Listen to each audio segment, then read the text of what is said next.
Friends, welcome back on my channel power of knowledge.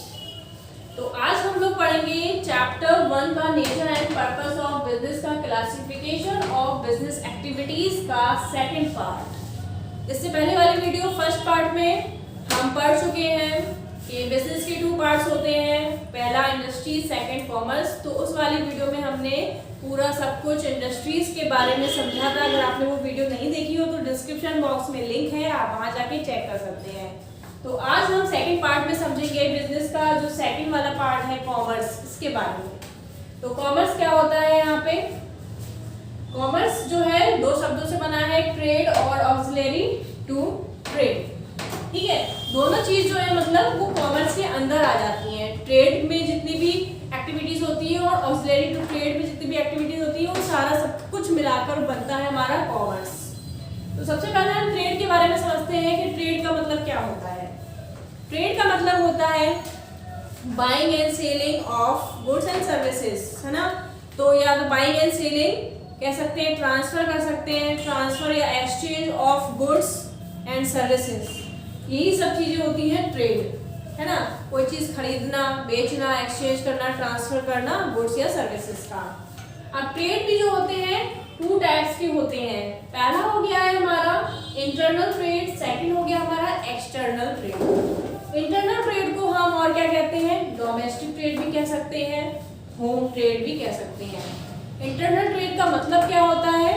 जैसे कि हमारे कंट्री के अंदर जो भी चीजें प्रोड्यूस हो रही हैं और हम परचेज कर रहे हैं, सेल्स कर रहे हैं, जो भी गुड्स और एक्टिविटीज अपनी कंट्री के अंदर, उसको हम बोलते हैं इंटरनल ट्रेड। यानी कि अदर कंट्री से मतलब नहीं, हमें हमारी जो कंट्री के अंदर है उसके अंदर जितनी भी हम एक्टिविटीज कर रहे हैं वो इंटरनल ट्रेड होती है। ठीक है, क्योंकि ये जो है इसे डोमेस्टिक ट्रेड भी हम बोल सकते हैं, इसलिए क्योंकि ये कंट्री के अंदर है डोमेस्टिक, और होम ट्रेड भी हम इसे बोल सकते हैं।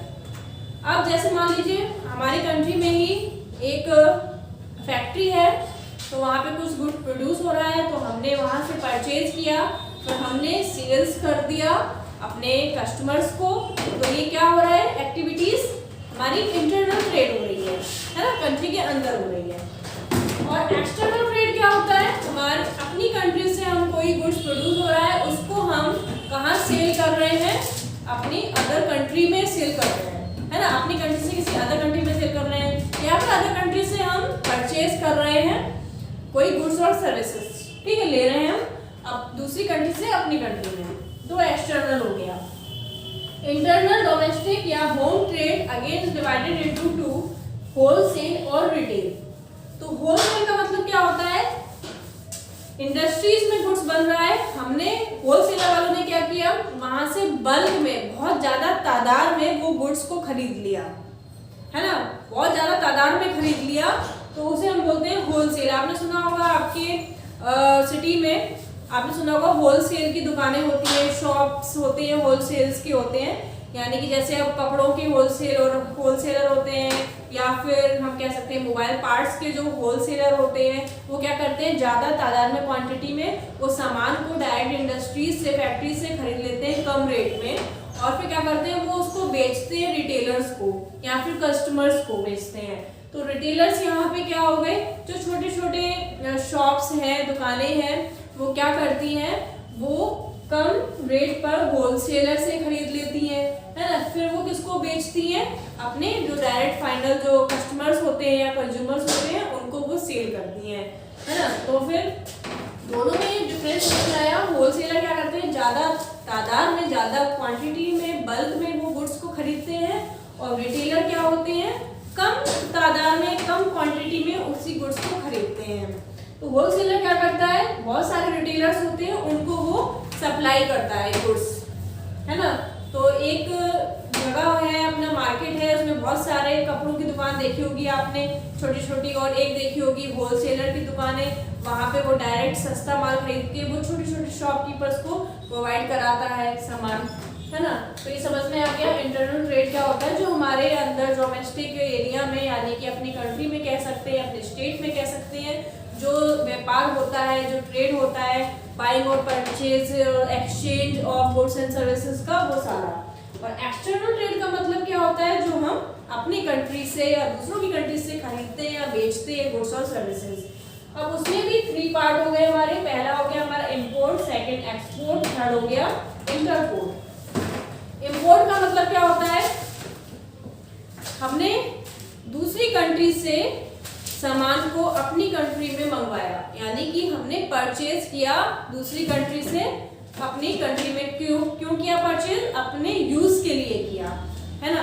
मान लीजिए अमेरिका में कोई अच्छी चीज है ना, मतलब कोई ऐसा मोबाइल है जो यहाँ पे नहीं मिल रहा हो तो हम वहाँ से मंगवा सकते हैं, या कोई ऐसी उनकी फेमस चीज है जो इंडिया वालों बहुत पसंद कर रहे हैं, इंडिया में बहुत ज़्यादा डिमांड है उस चीज़ की और इंडिया में वो चीज़ प्रोडक्शन नहीं हो रहा है या फिर बहुत कमी है उस चीज़ की, है ना। तो हम क्या करेंगे, अमेरिका से वो चीज़ मंगवा लेंगे। तो हम क्या बोल रहे हैं, क्या कर रहे हैं, वहाँ से इम्पोर्ट कर रहे हैं, सामान को मंगवा रहे हैं, यानी कि परचेज कर रहे हैं। एक्सपोर्ट क्या हो रहा है, हम अपनी कंट्री से कोई सामान एक्सपोर्ट कर रहे हैं, कोई चीज सामान को सेल कर रहे हैं, कहाँ पे ट्रांसफर कर रहे हैं, अदर कंट्री में ट्रांसफर कर रहे हैं। तो जैसे कि यहाँ पे कोई ऐसा है कि मतलब कोई अनाज है या कोई फल है या फिर कोई अदर आइटम्स हैं जो यहाँ की ज़्यादा फेमस है, वहाँ पे नहीं पाए जाते हैं, वहाँ पे ज़्यादा डिमांड है, तो हम क्या करेंगे, यहाँ से वो लोग मंगवाएंगे तो हम लोग क्या करेंगे, एक्सपोर्ट करेंगे, हम लोग क्या करेंगे, सेल करेंगे। और इंटरपोर्ट क्या होता है, इंटरपोर्ट का मतलब होता है सामान को गुड्स को दूसरी कंट्री से खरीदना और अपने यूज के लिए नहीं। क्यों खरीदना, हम बेच सके जिससे अदर कंट्री में। मान लीजिए हमने अमेरिका से सामान खरीदा और फिर हमने उसको जापान को बेच दिया, तो ये क्या हो गया, इंटरपोर्ट। यहाँ पे हमने उस सामान का यूज किया नहीं किया, हमने सामान को क्यों खरीदा, बेचने के लिए दूसरी कंट्री में। तो ये व्यापार जो होता है, जो ये ट्रेड का तरीका होता है, वो कहलाता है इंटरपोर्ट। एक जगह से खरीदा, दूसरी कंट्री से खरीदा और दूसरी कंट्री को हमने फिर बेच दिया। समझ में आ गया, इंपोर्ट का मतलब क्या होता है, एक्सपोर्ट का मतलब क्या होता है, इंटरपोर्ट का मतलब क्या होता है। अब हम यहाँ पे आ जाते हैं ऑक्सिलरी टू ट्रेड में। ठीक है, कॉमर्स के 2 पार्ट्स होते हैं, ट्रेड और ऑक्सिलरी टू ट्रेड। अब जितनी भी एक्टिविटीज आपने ट्रेड में देखी, उनको हेल्प प्रोवाइड कराने के लिए, उनको फैसिलिटी प्रोवाइड कराने के लिए, उनको सपोर्ट प्रोवाइड कौन कराता है, ऑक्सिलरी टू ट्रेड। कौन कौन सी फैसिलिटीज हो सकती है, कौन कौन से सपोर्ट हो सकते हैं, transport, warehousing, insurance, banking and finance, advertising. अब मान लीजिए इंडस्ट्रीज में गुड्स बनता है ना, तो हमें मंगवाना पड़ता है, तो उसमें हमें ट्रांसपोर्ट की जरूरत पड़ती है, क्योंकि एक जगह से गुड्स दूसरी जगह जाएगा। मान लीजिए रॉ मटेरियल्स हैं, वो भी एक इंडस्ट्री से दूसरी इंडस्ट्री में जाएंगे, है ना। तो और सामान जब फिनिश्ड गुड बन गया, प्रोड्यूस हो चुका है, तो जो फाइनल जो गुड्स बन के तैयार हुआ है, उसको भी तो मार्केट में आना है, तो कैसे आएगा, ट्रांसपोर्ट के जरिए आएगा। तो ऑक्सिलरी टू ट्रेड में ये चीजें आती है। ट्रांसपोर्ट ये हेल्प करता है किस चीज में, एक जगह से दूसरी जगह गुड्स को पहुंचाने में। वेयर हाउसिंग में क्या होता है, मान लीजिए इंडस्ट्रीज ने बहुत ज्यादा तादाद में गुड्स बना दिया, अब वो एकदम से मार्केट में, तो वो शॉपकीपरों के पास तो सारा गुड्स जाएगा नहीं, एक बार में नहीं जा सकता।